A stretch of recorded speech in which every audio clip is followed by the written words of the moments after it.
What day is it today? It's Radish Day! That's right, it's the Radilicious Radish Day. So, what does that mean? What are we going to learn today? The care and growing of a radish, a radilicious radish. 2, we're going to learn how to harvest a radish. And 3, now that we have radishes, we're going to learn how to prepare a radish. All right, let's get to it. Let's get to the Radilicious Radish.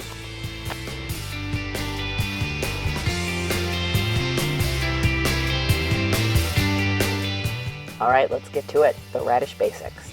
Radish is a root vegetable, and it's been around for quite a few years. In fact, it was domesticated in Asia way before Roman times.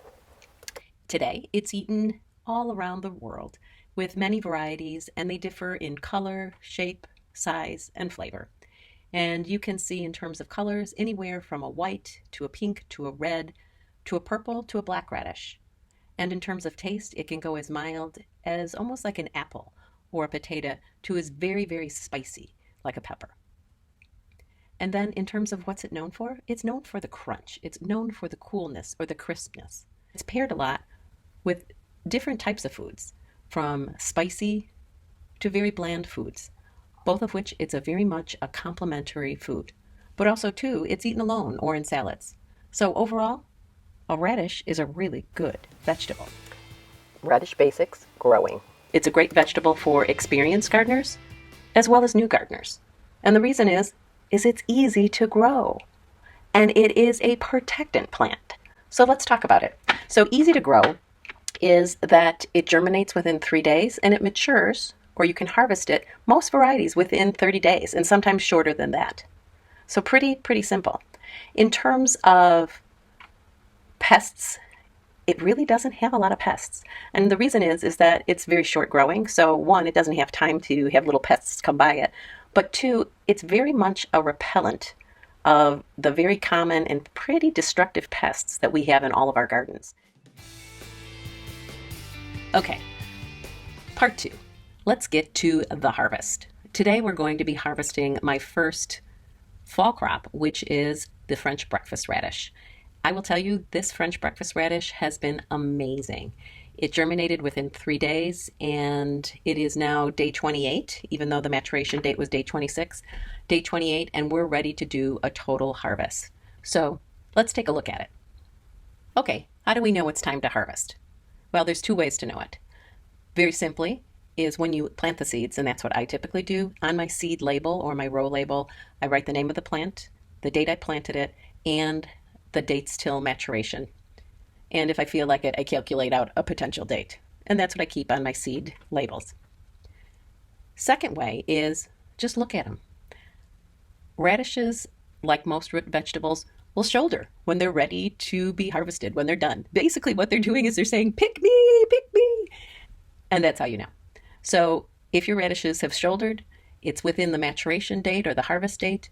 Let's get to it. These are French breakfast radishes. You'll see they're a little bit more elongated. They have a milder flavor to them. They're a 26-day harvest. I'm at about 28 days. We had a bit of a sluggish upstart in the beginning just because it was so hot in the hoop house when I first started them. But they've done crazy things now. They're doing quite well. They've pretty much, I think all of them have shouldered, and they're more than ready to be harvested. So that's what we're going to do. Let's take a look at what we got here. While I keep harvesting, I'm going to tell you a little bit about how I actually planted these seeds. I used a scatter method, and what a scatter method is in planting is you take down about a ½ inch of soil, toss the seeds on top of that soil, and then cover them lightly with soil and water them in.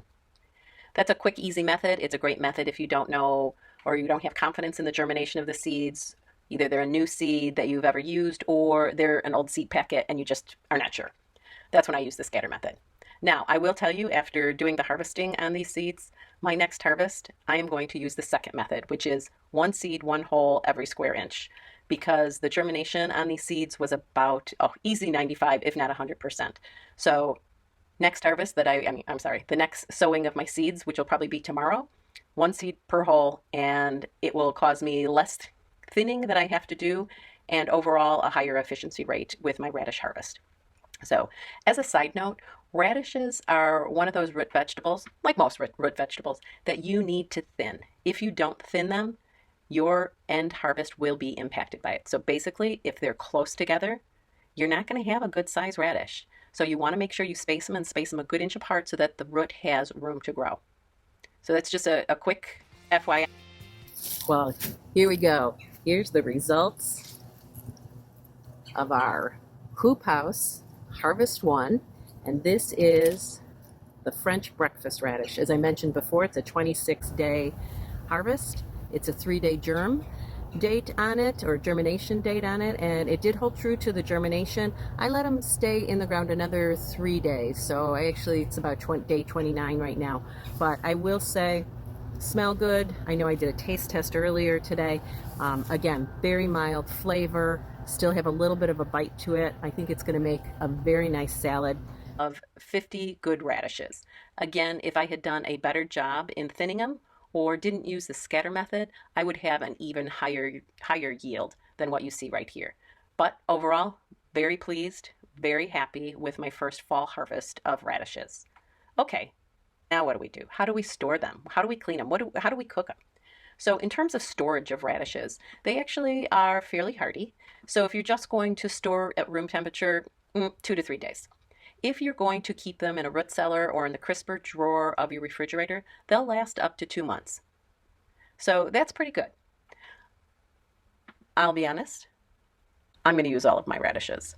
Okay, the first thing that you want to do is just run some cool water over it. You can use the hose outside or in your sink. And if you are using a house sink, just make sure to put a strainer at the bottom so that you don't have a bunch of dirt going into your system. So get them running over the entire plant. After that, clean them up. I usually cut the tops and tails off of them and then make a decision of how many I'm going to store in the refrigerator. And to store in the refrigerator, what I do is I put a little cold water into a Tupperware, toss in the radishes that are cleaned, and then I can snack on them anytime I want. For the ones that we're making into the relish, go ahead and take the tops and tails off of them, and then we can start dicing them, or if you prefer to shred them, go ahead and start that right now. All right, let's get to the cooking. Here's the ingredients. I'm going to talk to you in 2 sections of the ingredients. The first section, what is the base relish? And the second is, what is the relish dressing? So the ingredients in the relish base includes 1.5 cups of shredded or chopped radishes, 3/4 of a cup of shredded carrots, 1 large tart apple. I typically either use a Granny Smith or a Honeycrisp, and that comes out to about 1/2 cup of shredded apple. And I do take the peel off, just in case you're going to ask that question. Now, I will also, depending on where I'm going to use the relish, I might amp up the sweetness and add a little bit more, up to a cup of apples if I wanted a more sweet tasting relish. Next, add in 1/2 cup of red onion. Then 3/4 of a cup of jicama. And finally, 1 tablespoon of celery seed.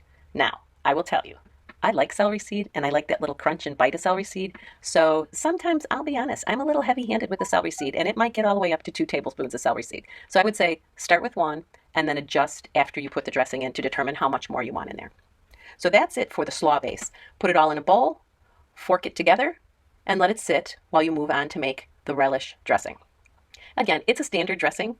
You're going to, in a mixer, or I should say in a blender, add in 2 cloves of garlic, 1/2 cup of olive oil, 4 tablespoons of red wine vinegar, 4 tablespoons of water, 2 tablespoons of mayonnaise. If you want to make it vegan friendly, replace the mayonnaise with VEGANAISE, 1 teaspoon of DIJON mustard, and 1/2 teaspoon of oregano.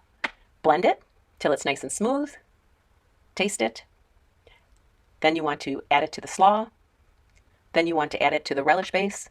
Mix it up, and mix it up good. Now taste it.